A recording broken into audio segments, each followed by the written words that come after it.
प्रयागराज का महाकुंभ केवल एक धार्मिक आयोजन नहीं, बल्कि दिव्यता, रहस्य और अद्भुत घटनाओं का महासंगम है। हर 12 साल में यहाँ नागा साधुओं की एक ऐसी दुनिया सामने आती है जो आम इंसानों की समझ से परे है। यह दुनिया रहस्यमय है, खौफनाक है और ऐसी कहानियों से भरी है जो रूह को कंपा देती है। आज हम आपको महाकुंभ में नागा साधुओं से जुड़ी एक सच्ची और अनसुनी कहानी सुनाने जा रहे हैं। क्या आप जानते हैं कि हमारे देश में ऐसी एक रहस्यमयी दुनिया है जहां मौत, तंत्र, मंत्र और भक्ति का संगम होता है। यह दुनिया है नागा साधुओं की एक ऐसी दुनिया जो जितनी खौफनाक है उतनी ही रहस्यमय। आज हम आपको एक ऐसी कहानी सुनाने जा रहे हैं जो आपको इस दुनिया की एक झलक दिखाएगी। इस वीडियो को आखिरी तक जरूर देखिएगा। अंत में आप जानेंगे नागा साधुओं के जीवन का सबसे बड़ा राज, जहां भक्ति, तंत्र, मंत्र और आत्मा के संघर्ष का एक ऐसा संगम देखने को मिलेगा जिसे आपने कभी सोचा भी नहीं होगा। हमारे वीडियो को आखिर तक देखें क्योंकि इस कहानी का अंत आपको हैरान कर देगा। और सच्ची श्रद्धा से कमेंट में लिखें जय मां गंगा और हर हर महादेव जरूर लिखें और हमारे चैनल को सब्सक्राइब जरूर कर दें। आइए कहानी की शुरुआत होती है प्रयागराज के महाकुंभ 2025 से, जहां दुनिया भर के करोड़ों श्रद्धालु आते हैं। लेकिन इस श्रद्धालुओं के बीच एक युवक अर्जुन भी था जो साधारण तीर्थयात्री नहीं था। वह अपने जीवन के सबसे बड़े सवालों के जवाब ढूंढने आया था। जीवन का असली उद्देश्य क्या है? अर्जुन ने कुंभ के मेले में नागा साधुओं को देखा। उनका भस्म से लिपटा हुआ शरीर, तेजस्वी आंखें और उनके मंत्रोच्चार अर्जुन को मंत्र मुग्ध कर दिया। उसे महसूस हुआ कि इन साधुओं के पास वह रहस्य है जिसे वह जानना चाहता था। अर्जुन ने साहस करके एक नागा साधु से बात की, एक गुफा में ले गया जहां उसे नागा साधु बनने की कठिन यात्रा के बारे में बताया गया। उसने अर्जुन से कहा, इस राह पर चलने के लिए तैयार हो तो तुम्हें अपनी सारी इच्छाओं को त्यागना होगा। और यहीं से शुरू हुआ अर्जुन का सफर। अर्जुन को पहले श्मशान में भेजा गया। महाकुंभ के दौर गंगा किनारे बसे श्मशान घाट पर उसे रात भर शव साधना करनी थी। अर्जुन को उस रात अद्भुत और डरावने अनुभव हुए। उसने महसूस किया कि मृत्यु के साथ साक्षात्कार आत्मा की सबसे बड़ी परीक्षा है। उस रात के बाद अर्जुन के अंदर से डर खत्म हो गया। महाकुंभ के दौरान नागा साधु गंगा किनारे अपने अखाड़ों में अनुष्ठान करते हैं। यहाँ केवल स्नान ही नहीं बल्कि आत्मा को शुद्ध करने के गुप्त तंत्र भी किए जाते हैं। अर्जुन ने देखा कि नागा साधु किस तरह अपने शरीर पर भस्म लगाकर अपनी ऊर्जा को नियंत्रित करते हैं। लेकिन कुंभ का असली रहस्य तब सामने आया जब अर्जुन को एक खुफिया तंत्र साधना में भाग लेने का मौका मिला। यह अनुष्ठान आधी रात को गंगा के बीच किया गया। इस साधना में अर्जुन ने महसूस किया कि नागा साधु केवल साधु नहीं बल्कि इस ब्रह्मांड की ऊर्जा के रक्षक है। वे आत्मा को मुक्त करने के लिए मृत्यु और भय का सामना करते हैं। लेकिन इस यात्रा में खतरे भी बहुत हैं। महाकुंभ के अंतिम दिन अर्जुन को एक महिला अघोरी से मिलने का मौका मिला। उसने अर्जुन को बताया कि नागा साधुओं की दुनिया की सबसे बड़ा रहस्य यह है कि वे केवल साधना के लिए नहीं बल्कि भविष्य की घटनाओं को देखने और ब्रह्मांड की रक्षा के लिए कार्य करते हैं। अर्जुन ने महिला अघोरी से पूछा, क्या मुझे यह सब समझने में जीवन लग जाएगा? अघोरी ने मुस्कुराते हुए कहा, तुम्हें खुद को भस्म करना होगा, तभी तुम इस ब्रह्मांड का सच जान सकोगे। महाकुंभ खत्म हो चुका था, लेकिन अर्जुन के बीच की नई शुरुआत हो रही थी। उसने नागा साधुओं की दुनिया के रहस्यों को समझा और अपने जीवन का उद्देश्य पाया। उसने तय किया कि वह इस ज्ञान को मानवता के कल्याण के लिए इस्तेमाल करेगा। महाकुंभ केवल एक धार्मिक नहीं बल्कि यह ब्रह्मांड के रहस्यों का दरवाजा है। नागा साधुओं की दुनिया में हमें सिखाती है कि सच्ची मुक्ति त्याग और समर्पण में है। 20 साल के एक युवक अर्जुन ने, जो वाराणसी के पास एक छोटे से गांव का रहने वाला था। अर्जुन का जीवन आम लोगों जैसा ही था, लेकिन एक दिन उसे नागा साधु बनने की प्रेरणा मिली।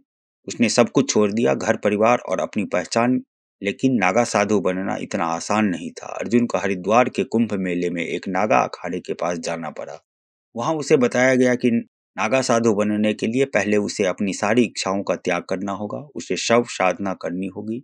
एक श्मशान में जाकर पूरी रात एक जलते हुए शव के पास बैठना।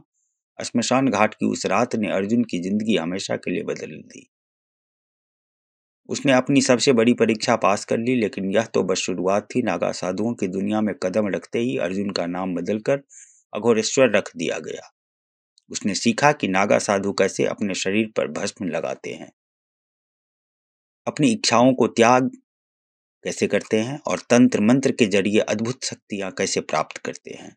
लेकिन इस दुनिया के साथ एक डरावना सच जुड़ा था। नागा साधु अपने गुप्त अनुष्ठानों के लिए जंगलों और श्मशान में जाते थे। यह अनुष्ठान अक्सर खतरनाक और भयावह होते थे।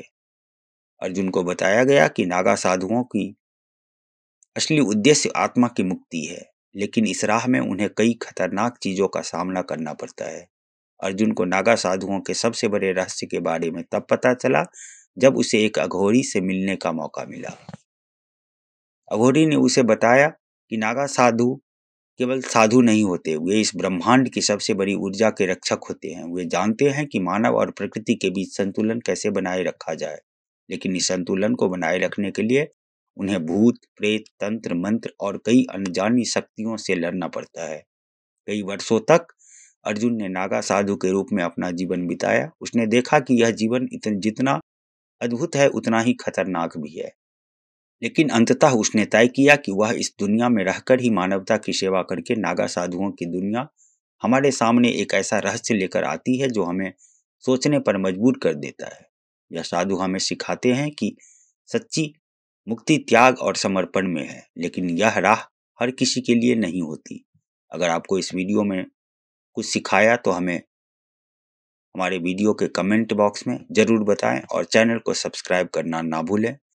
अंत में मैं यही कहना चाहूँगा कि नागा साधुओं के रहस्य में दुनिया हमेशा हमारे लिए एक प्रेरणा रहेगी, और सच्ची श्रद्धा से कमेंट में जय माँ गंगा, हर हर महादेव, जय माँ गंगा हिमालय और अन्य पवित्र स्थलों पर रहकर वे कठिन साधना और ध्यान करते हैं। नागा साधु भारतीय संस्कृति के सबसे पुराने और रहस्यमय अंग हैं। उनकी शुरुआत एक संत और योद्धा के रूप में हुई, लेकिन आज वे पूरी तरह से योग, ध्यान और तपस्या के प्रतीक बन चुके हैं। उनकी नम्रता और तपस्या यह संदेश देती है कि असली मोक्ष केवल सांसारिक बंधनों को त्याग कर ही प्राप्त किया जा सकता है। नागा साधुओं के बारे में कहा जाता है कि उनके पास रहस्यमय और गुप्त शक्तियां होती हैं, लेकिन इस परंपरा के पीछे गहरी साधना और तपस्या का हाथ होता है। विद्या में पारंगत होते हैं। यह विद्या उन्हें प्राकृतिक शक्तियों पर नियंत्रण पाने में मदद करती है। कहा जाता है कि कुछ नागा साधु अपने तप से प्राकृतिक आपदाओं को रोकने या आवाहन करने की क्षमता रखते हैं। नागा साधु का आशीर्वाद जीवन में सफलता दिला सकता है, जबकि उनका श्राप विनाशकारी भी हो सकता है। भूत प्रेत को नियंत्रित करना नागा साधु की साधना इतनी शक्तिशाली होती है कि वे नकारात्मक ऊर्जा और आत्माओं को नियंत्रित कर सकते हैं। हालांकि यह कोई गुप्त शक्ति नहीं है, लेकिन नागा साधुओं की शारीरिक सहन शक्ति अद्भुत होती है। वे बिना भोजन और वस्त्र के अत्यंत कठिन परिस्थितियों में भी जीवित रहते हैं। उनका शरीर भस्म और धूल से ढका होता है, जो उन्हें कठोर जलवायु से बचाता है। कई विशेषज्ञों का मानना है कि नागा साधुओं की ये गुप्त शक्तियां वास्तव में मानसिक नियंत्रण और आत्म अनुशासन का परिणाम है। नागा साधु अपनी इंद्रियों और मन पर ऐसा नियंत्रण रखते हैं कि वे असंभव लगने वाले कार्य भी कर पाते हैं। नागा साधुओं की गुप्त शक्तियां असल में उनकी गहरी तपस्या, योग और ध्यान का परिणाम होती है। यह शक्तियां किसी चमत्कार से कम नहीं लगती, लेकिन इसके पीछे उनका कठोर परिश्रम और आध्यात्मिक साधना है। इसलिए नागा साधु केवल साधु नहीं बल्कि अध्यात्म और आत्मज्ञान के अद्भुत प्रतीक हैं। उनकी तपस्या और साधना हमें जीवन का गुण रहस्य सिखाती है। अगर आपको यह हमारी वीडियो पसंद आया हो तो इसे लाइक करें, YouTube चैनल को कृपा करके सब्सक्राइब कर दें और कमेंट करके बताएं कि आपको नागा साधुओं की कौन सी बात सबसे रहस्यमय लगी। धन्यवाद।